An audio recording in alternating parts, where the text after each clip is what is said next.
Ma, salamat ha. Simula pagkabata, ikaw na ang kasakasama. Gumagamot sa sugat ko sa tuwing nadadapa. Unang nagturo kung paano magsulat at magbasa. Minsan nga, napapalo mo pa.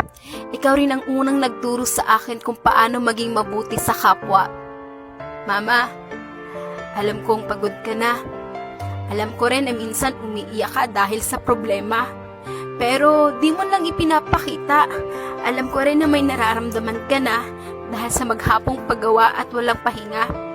Ingatan mo naman sarili mo, Mama. Di kasi namin kaya pag may nangyari sa iyong masama.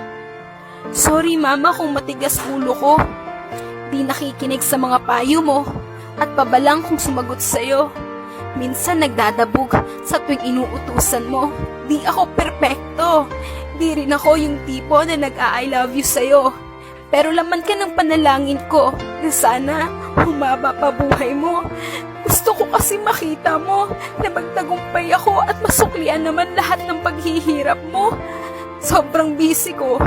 Di ko napapansin na mas kailangan mo ng oras ko. Pasensya ka na, Mama, kung nagagalit ako sa tuwing kinukulit mo.